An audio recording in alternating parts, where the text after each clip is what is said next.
بسم الله الرحمن الرحيم. الحمد لله رب العالمين، والصلاة والسلام على رسوله الأمين محمد وآله وصحبه أجمعين، أما بعد.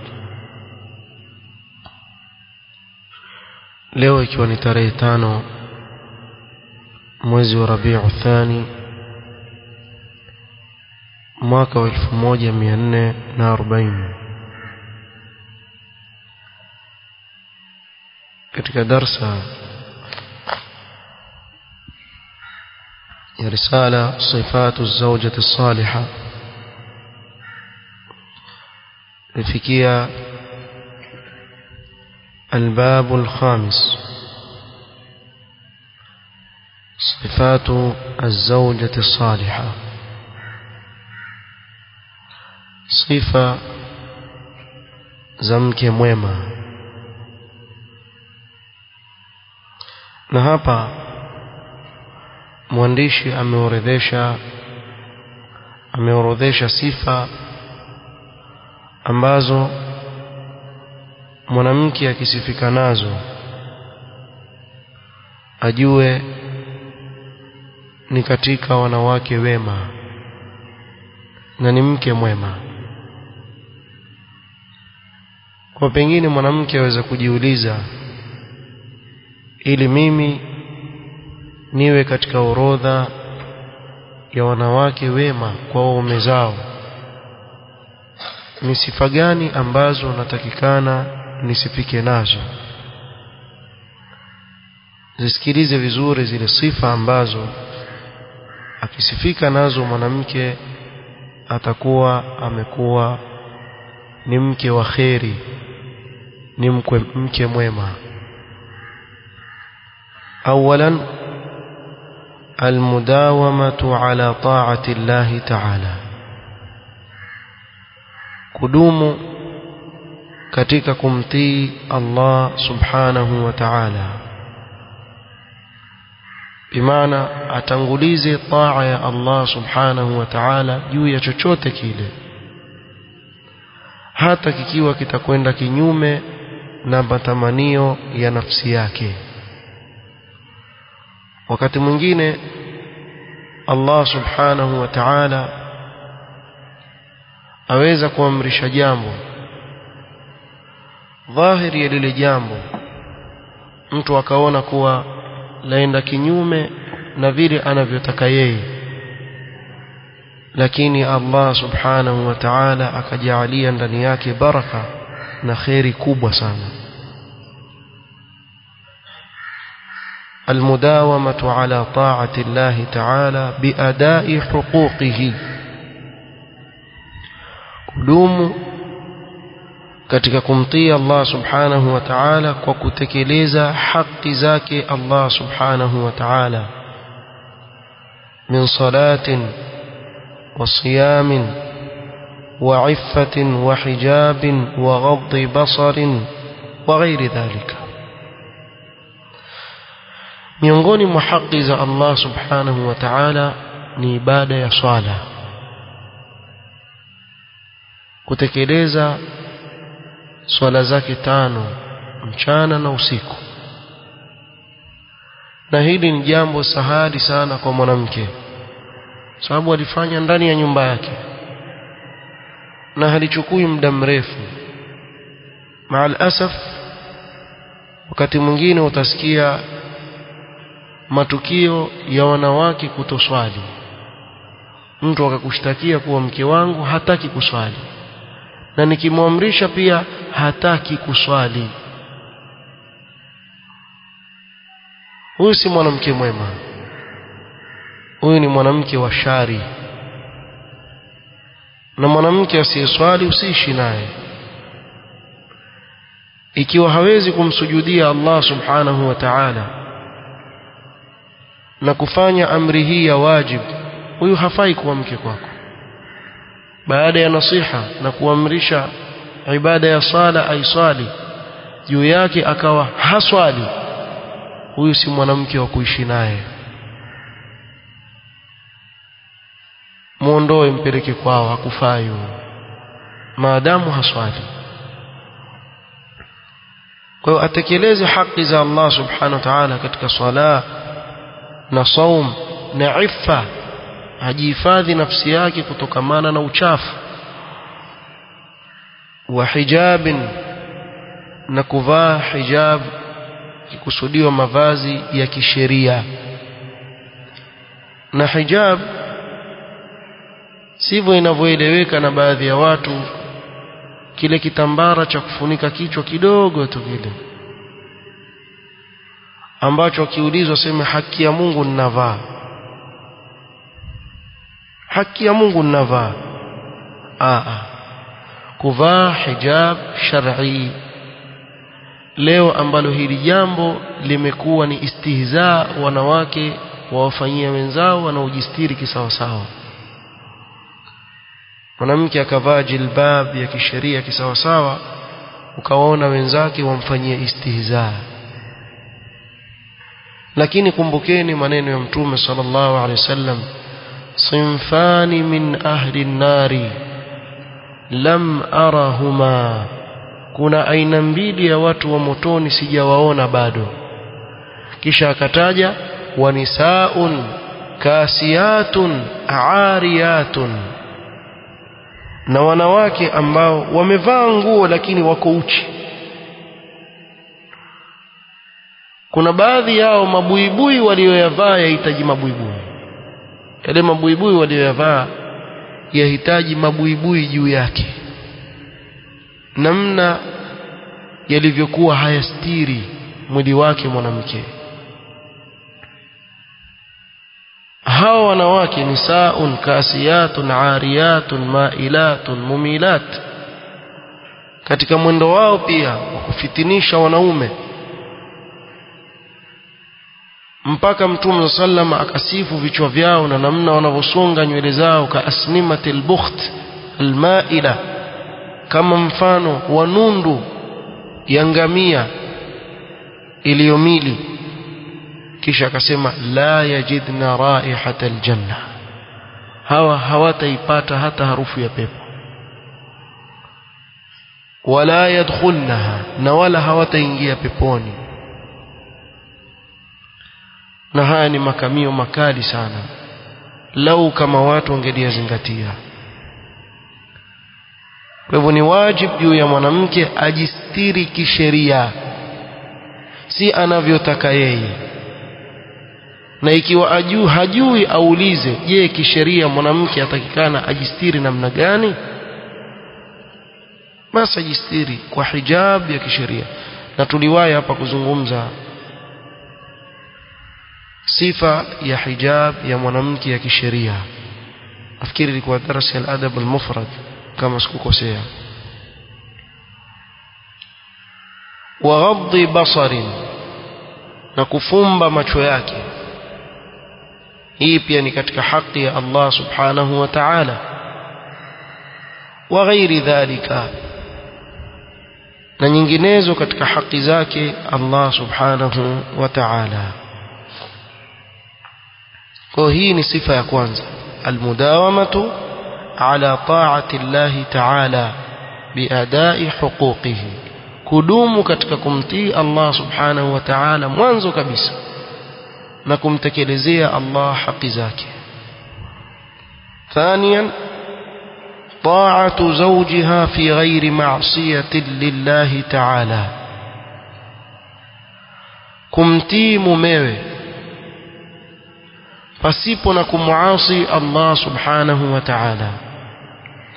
Akimwamrisha maasi haijuzu kumtii, lakini maadamu anachomwamrisha sio maasi, basi ni wajib juu yake mwanamke kumtii mume wake.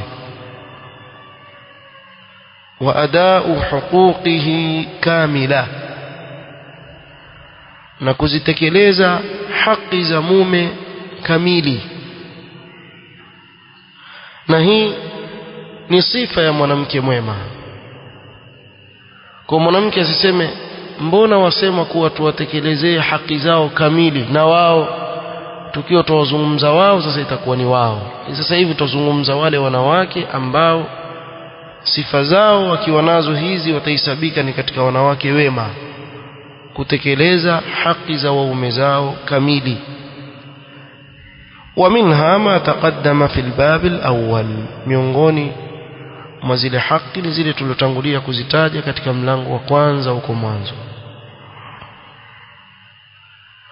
Kwa sifa ya pili ni kumtii mumewe maadamu hajakuamrisha maasi. Ukiona mwanamke daima una mgongano na mumewe, hebu jitizame vizuri. Je, katika haya ninayogongana na mume wangu aniamrisha uovu, aniamrisha ubaya, aniamrisha maasi? Ikiwa hakuamrishi uovu wala hakuamrishi maasi, basi uko katika hali mbaya sana, wala hautahesabika ni katika wanawake wema, kwa kuwa hujamtii mume wako. Na hii ni mojawapo katika sifa ya mwanamke mwema. Wala kumtii mumewe si ujinga, hauja kuwa mjinga kufanya hivyo, bali ndiyo kuishi na amani na utulivu ndani ya nyumba yako.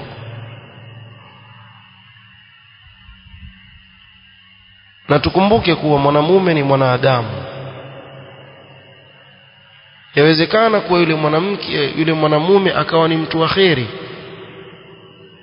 amtekelezea haki zake yule mke, ukapata mwanamke afanye ukorofi dhidi ya mume wake, basi atakusubiria, lakini itafikia wakati itakuwa haiwezekani tena kuishi namna hiyo, na hili litaharibu nyumba. Kwa mwanamke aishi na taa, chini ya taa ya mume wake, sababu ndiyo sheria inavyomwamrisha. Thalitha, almuhafadhatu في غياب زوجها على نفسها وعرضها من يد تلمس أو عين تبصر أو أذن تسمع، وكذا المحافظة على أولاده وبيته وماله. mwanamke kujihifadhi wakati mumewe hayupo, ajihifadhi nafsi yake na heshima yake kutokamana na mkono unaogusa, bimaana asiguswe na mtu yoyote isipokuwa mume wake. Au ainin tubsiru, au jicho lenye kutizama, awe atajihifadhi na kujistiri, sio kutoka nje akiwa amejipamba, kila mwanamume anayepita njiani basi amtizama yeye. Sijui ada ya aina gani hii, lakini ipo hii, mmeiona. Na wakati mwingine la kushangaza waweza kumuona mume ametoka na mkewe, kapaka rangi ya mdomo, sijui vipoda, sijui nini, atembea na mkewe hivi. Jamaa sijui akili zao vipi, lakini atembea na mkewe akiwa amejipamba kikamilifu, kisha atembea na nje akiwa hakujistiri. Sasa na kuna wale ambao waume zao wakiwa hawako hufanya vituko kama hivi. Ni haram, haifai, ni kumfanyia khiana yule mume.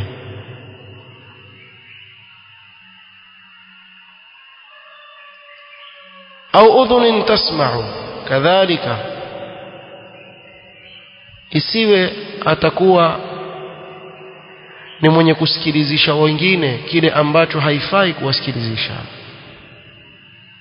Na masimu haya yameleta balaa, nasallallahu alafiyata wassalama. Wakadha almuhafadhatu ala auladihi wa baitihi wa malihi, kadhalika kuwahifadhi watoto wake na nyumba yake na mali yake. Mmezaa watoto na yule mume, katika majukumu yako ni uangalie wale watoto ndani ya nyumba, uwatizame vizuri, uwape malezi mazuri, na nyumba ya yule mume uitizame. uhakikishe ile nyumba itakuwa ni safi, iko katika hali nzuri. Si mume akiingia ndani ya nyumba balaa na vituko, ukiangalia juu mabuibui kila pembe, ukiangalia chini ya kitanda kumewekwa kila aina ya uchafu kule ndani, kukiliwa kitu cha tupwa chini, nguo ikishavaliwa ikivuliwa yapigwa kisigino chini ya mvungu. Ukiingia ndani ya nyumba utasema umeingia chumba cha uzab, watu ambao hawajaoa wale, wa mara nyingi wao ndio wana matatizo kweli katika usafi wa nyumba. Na mtu ameoa huyo, lakini akiingia ndani ya nyumba hajui harufu nzuri hata siku moja, angalau kwa siku mfukizwa angalau labda pengine dawa ya mbu ikiwa wanchacha, akiingia hivi asikia harufu ya dawa ya mbu, basi ndio kikubwa hicho atakachokisikia. Makosa bwana. Mwache mume akiingia ndani ya nyumba afurahike, pamoja na kuna wengine ambao hata ukapamba vipi yeye haoni, pia huyo mshukuru mume aina hiyo. Kwa nini? Ingelikuwa ni yule wa kutizama yule, basi ungepata tabu. Hilo lisikuzuie wewe kutoiweka nyumba yako katika hali nzuri. Na sisi upande wetu mapungufu haya wakati mwingine tunayo. Mwanamke apenda ukiingia ndani ya nyumba ukiona kitu mwambie kile kitu kimekaa vizuri, kile kitu kimekaa kadha. Lakini wakati mwingine upungufu huu upatikana, kaingia mtu haoni tofauti yoyote, waje tu aingia kitoka. Lakini hilo pia lisimzuie mwanamke kuiweka nyumba yake katika hali nzuri na usafi. Kuna wengine ni wachafu, yani ule uchafu kiasi cha kuwa hata yule mume hatamani kukaa ndani ya nyumba yake wala hapendi kukaa ndani ya nyumba yake, na hii ni makosa. Deki lapigwa Ijumaa mpaka Ijumaa, kumejaa vumbi ndani ya nyumba. Kama kuna tando wamejaa pale washazaana, kama kuna nge wamo mlemle, hii makosa hii. Kwa hivyo aitizame nyumba yake, wa malihi, na ahifadhi mali ya mumewe ndani ya nyumba. Qala Allahu ta'ala: فالصالحات قانتات حافظات للغيب بما حفظ الله. basi wanawake wema ni wale wenye kutii. فالصالحات قانتات حافظات للغيب, na wanaojilinda hata katika siri.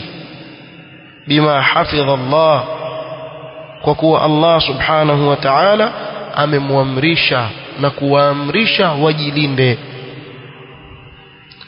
قال السعدي رحمه الله: فالصالحات قانتات أي مطيعات لله تعالى, ونمتي الله سبحانه وتعالى. حافظات للغيب أي مطيعات لأزواجهن حتى في الغيب, wanaowatii waume zao hata wakiwa waume zao hawapo. tahfadhu ba'laha binafsiha wa malihi, ukamwona ni mwenye kujihifadhi kwa ajili ya mume wake na heshima ya mume wake, ukamwona ajilinda kwa nafsi yake na alinda mali ya mume wake ndani ya ile nyumba. Ama mwanamke umuone mumewe akitoka tu, kuna wengine wafanye kama mtumwa, ametoka yule mumewe, pengine ameacha pesa pale, hajui idadi yake, pesa nyingi labda ameweka, basi atakuja nduguyo, shika hii, nenda.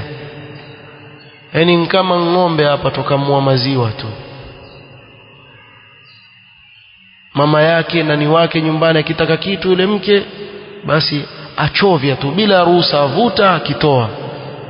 Mume ajaza kule, ona akujai, aminyana huko we, akirudi na nyumba kila kitizama idadi haifiki ile ninayoitaka, pengine labda mpanga jambo lake, kumbe zavutwa taratibu tu, zavuto, atapewa nani? Apewe dadake, kakake amekuja pale, sijui mamake, sijui babake, bila ruhusa ya mume. Hadhihi khaina. Mwanamke kama huyo afanya khiana kwa mume wake, kisha mwisho wa kwisha zikishafika kama pesa kadhaa hivi, eti ndio amona yuaje, basi mume wangu ninakukosea sana mimi. Kwa nini? Nilikuwa nachovya chovya pale, sasa nisamee basi. Aisha kusamee ndio ishakwisha, angoja weke tena. Mwenye lake aliwati bwana, kazi yaendelea hivyo hivyo. Na ndio wakati mwingine yabidi asijue kwa wapi. Kwa hiyo na mitego mingi sana, weka huku, sijulikane weka wapi, isije ukamtia kwenye mtihani. Hawa si katika wema hawa ambao wakiona ajua wazi yule hajui idadi yule, kwa hivyo akivuta 2-3 pale noti zile akizitia kando huku hajui idadi, utasema yule mume mbakhili. Kama ni bakhili masala mengine, lakini pengine ampa kila anachokihitajia cha wajibu juu yake, ampa bila ya kumpunguzia. Katika hali kama hii atakuwa afanya makosa. Mwanamke mwema ni yule anayehifadhi mali ya mume wake. وقال النبي صلى الله عليه وسلم, mtume sallam akasema, idha sallat almar'atu khamsaha, mwanamke akiswali swala zake 5, wasamat shahraha, na akafunga mwezi wa Ramadhani, wahassanat farjaha, akahifadhi tupu yake kutokamana na haramu, wa ata'at zawjaha, na akamtii mume wake. Haya mambo ni sahali sana kwa mwanamke. Kuswali swala 5, kufunga mwezi wa Ramadhani, kujihifadhi tupu yake na kumtii mumewe, mambo 4 tu. Njia sahali ya kuelekea peponi ya mwanamke. Qila laha, ataambiwa siku ya kiyama, udkhulil janna min ayi abwabil jannati shi'ti, ingia mwanamke peponi kwa mlango wowote wa pepo unaotaka wewe. Ingia kokote utakao, mlango wowote utakapo ingia. Aingia peponi kwa sababu ya amali hizi sahali, lau kama atashikamana nazo. Swali swala zako 5, ufunge mwezi wa Ramadhani, uhifadhi tupu yako kutokamana na haramu, na umtii mumewe. Na hapa ndio kwenye mtihani hapa, sababu waweza kuswali, waweza kumwona mwanamke yuwaswali, wacha swala za faradhi na qiyamul layl, kufunga afunga mpaka mumewe amwonea huruma. Aweza funga somo ya Nabii Allah Daud pia akafunga, siku moja afunga, siku moja afunga, hana shida na hilo. Na pia aweza kujihifadhi, hana tatizo na hilo. Lakini ikija katika suala la taa ya mume, wengi katika dada zetu tuna mitihani katika hili jambo, wana mitihani mikubwa sana katika hili jambo, kuwatii waume zao. Na ndio ikawekwa hapa katika mojawapo wa yale ambayo ni wajibu kuyatekeleza ili aingie peponi, kule kumtii mume wake maadamu hajamwamrisha maasiya. Ataambiwa aingie katika mlango anaotaka katika milango ya peponi. Rabi'an, na hili mimi ngeliomba niliwache kwa leo, nje nilizungumzie siku yake, sababu nimezungumzwa kwa kirefu, khidmatu zawjiha, na hili muhimu sana liwekwe wazi, kwa sababu kuna fikra potofu ambazo huingizwa kwa wanawake kuwa yeye si kazi yake kumhudumikia mumewe, bali ni fadhila amfanyia. Mwanamke siku hizi aambiwa wa Kiislamu kuwa wewe kumtumikia mumewe katika kumpikia, kumfulia, mfano kumpigia pasi na kusafisha nyumba, kulelea watoto. Haya yote ni fadhila wamfanyia mumewe, sio wajibu. Hizi ni fikra zaingizwa kwa wanawake.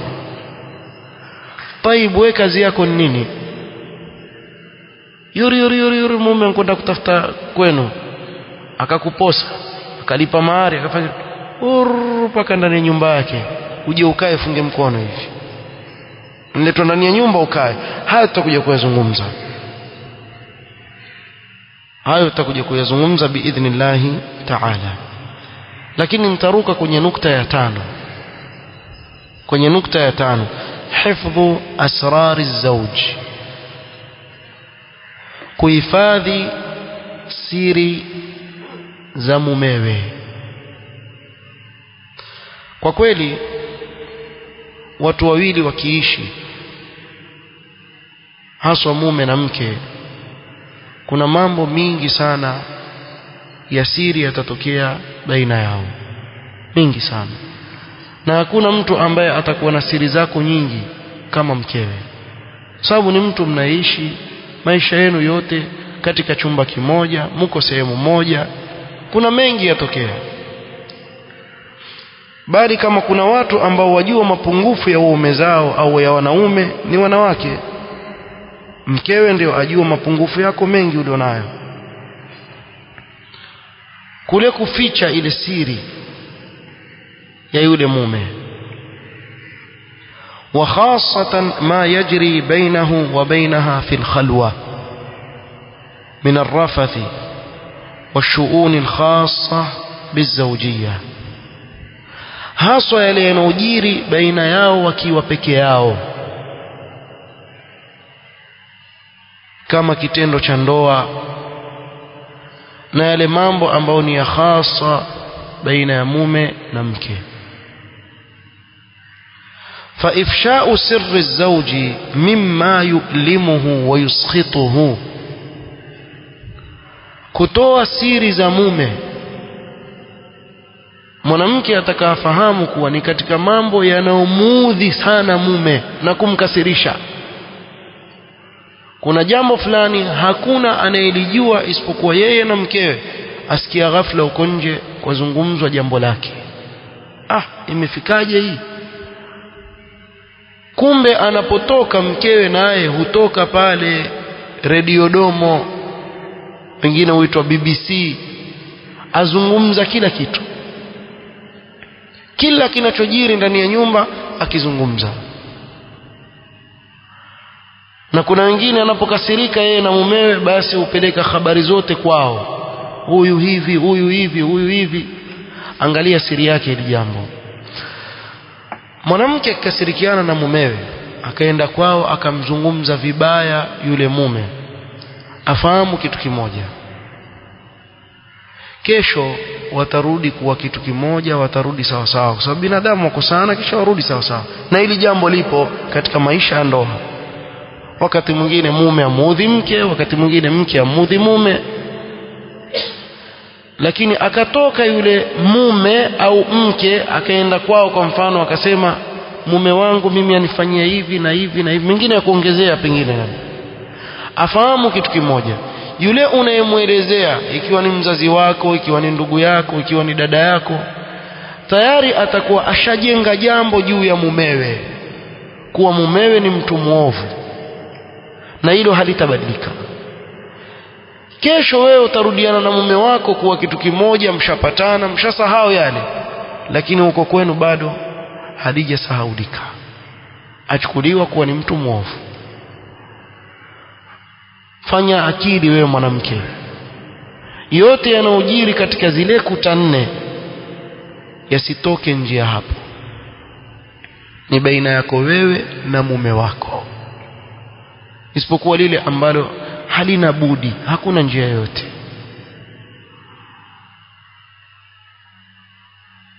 Kwa hivyo kule kutoa siri za mume ni jambo linalomuumiza na kumuudhi sana yule mume, wa huwa yunafi ta'atahu wa irdaahu, na jambo hili ni kinyume na kumtii mumewe na kinyume na kumridhisha mumewe. Wa aidan fa inna hifdha as-sirri min sha'ni as-salihati al-qanitat الموصوفات بقوله تعالى حافظات للغيب. كذلك kule kuhifadhi siri ni katika sifa ya wanawake wema ambao Allah subhanahu wa ta'ala amewasifu katika kitabu chake.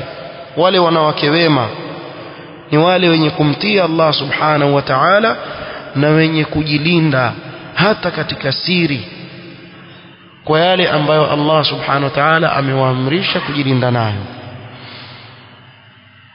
لأن من حفظهن لغيبة أزواجهن أن لا يفشين سرهم.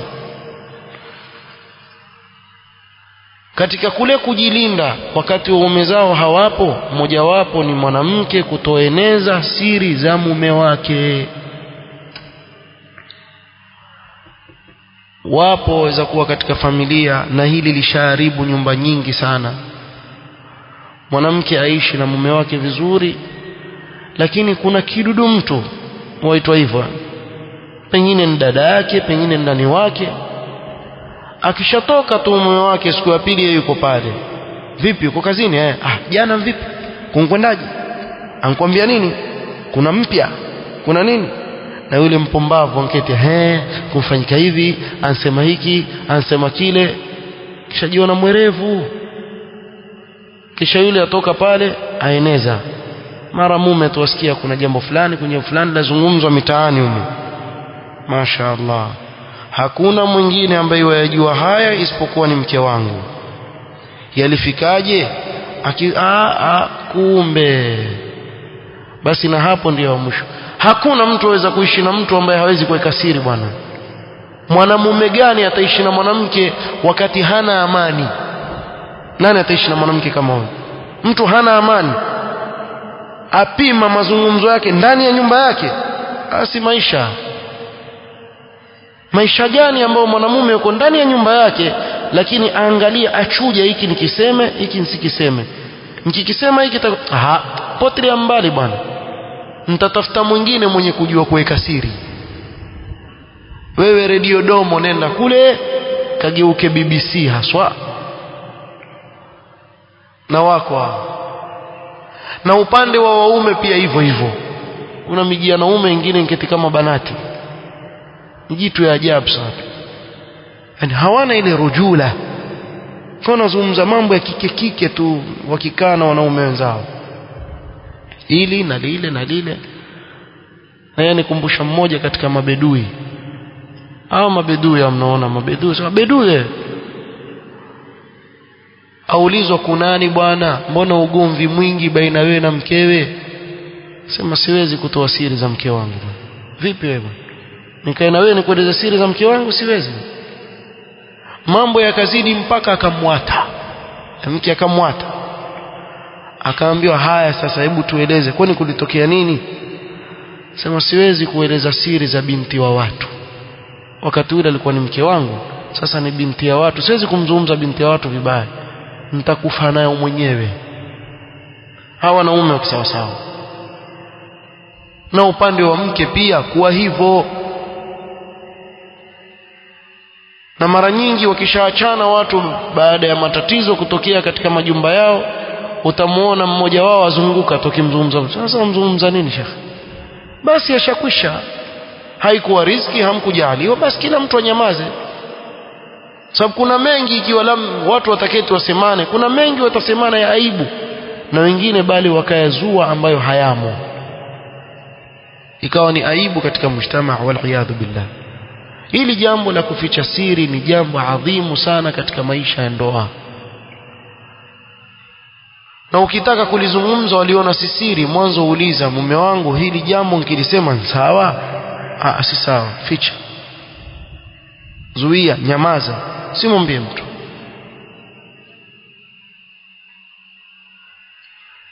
وعن أسماء بنت يزيد رضي الله عنها أنها كانت عند رسول الله صلى الله عليه وسلم والرجال والنساء قعود. siku moja Asma binti Yazid alikuwa kwa Mtume sallam na wamekaa pale waume kwa wake wazungumza. Faqala la'alla rajulun yaqulu ma yaf'alu bi ahlihi, Mtume sallam akasema huenda kuna mwanamume hapa azungumza yale yanayojiri baina yake na mkewe ndani ya nyumba. ولعل امرأة لعل رجل قال ولعل امرأة تخبر بما فعلت مع زوجها, na pengine kuna wanawake waeleza yale wanaoyafanya na waume zao ndani ya nyumba zao. Faaramma alqawm ay sakatu, jamaa wote wakanyamaza kimya. Faqultu, Asma binti Yazid akasema wallahi ya Rasul Allah innahunna la yaf'alna wa innahum la yaf'alun, wallahi ya Rasul Allah, hawa wanawake wafanya hivyo na wale waume pia wafanya, yani waeleza siri zao za nyumba. Qala fala taf'alu, Mtume sallam akasema msifanye hivyo, msizungumze siri zenu za nyumbani. فإنما ذلك مثل الشيطان لقي شيطانة في طريق فغشيها والناس ينظرون, mfano wake ni kama mfano wa shetani aliyekutana na shetani mwanamke njiani, wakafanya kitendo cha ndoa barabarani na watu wawatizama.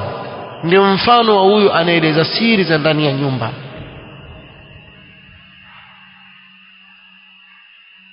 Kwa hivyo katika sifa miongoni mwa sifa za mwanamke mwema, hifdhu asrari zawj, kuficha siri za mume wake. Wallahi kuna watu waishi, hakuna mtu yoyote anayejua yanayojiri baina yeye na mke wake. Wako sana, wapatana hivi na vile, watu wafikiria matajiri wakubwa, kumbe maskini hawana chochote ndani ya nyumba, lakini wamejistiri, Allah akawastiri. Watu wafikiria wale hawakosani wale, mpaka wengine waonea wivu, lakini kumbe kule pengine hata ngumi yule mke umpiga mumewe, ama mumewe pengine umpiga yule, pengine atokea mambo kama, lakini kimya, ukaona watembea hawana habari kabisa, washapatana waishi. Hakuna yote anayejua kinachojiri pale ndani, maisha raha kabisa. Lakini waishi huku angalia, hii si ikatoka, hii si ikafanyika, hii si maisha gani? Angalia bibie, hebu nenda kwenu, nenda kule katafute nyeti zile ueleze watu. Lakini maisha ya kuishi na mwanamke ambaye hawezi kuweka siri, hakuna mume aweza kuishi hivyo bwana. Hii siri chukua, hakuna mwanamume aweza kuishi na mwanamke ambaye hajui kuficha siri yake. Hakuna. Na hakuna mambo miongoni mwa mambo yanayochangia pakubwa kuharibu majumba ya watu kama kutoa siri za nyumba. Kwa sababu mwanamke ukikaa na mwenzako ukamweleza siri za nyumbani kwako, basi atakuongezea mambo. Kama ni hivyo, fanya hivi, fanya vile, sema hivi, sema vile, na hapo ndio waharibu nyumba yako. Na la kushangaza, waweza kuketi na yule ambaye umweleza siri zako wewe, na yeye hata siku moja kuelezi yake, kumbe kwake kuna majoka, kuna majanga makubwa, lakini mjanja yeye kimya. Mjinga wewe, wajiona wajua kuropokwa wewe, kila kinachojiri wewe wazungumza. Kwa wengi wakavunja majumba yao katika hali kama hizi. Watu wamche Allah subhanahu wa ta'ala, waweke siri ndani ya majumba.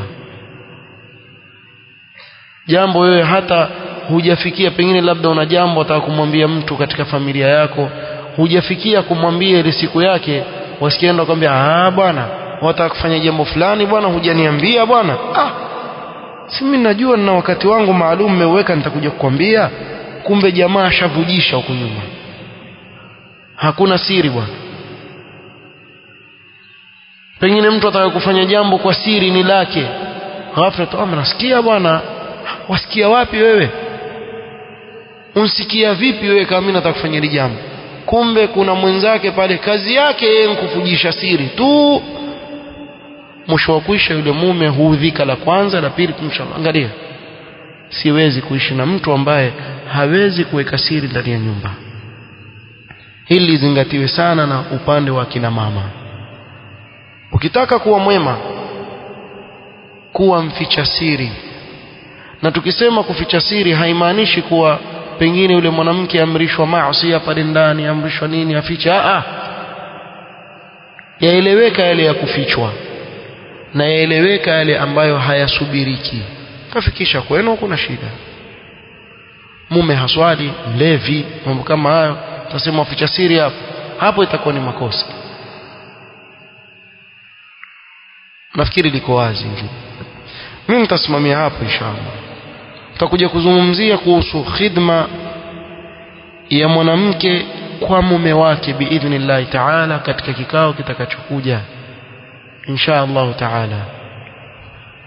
والله تعالى أعلم.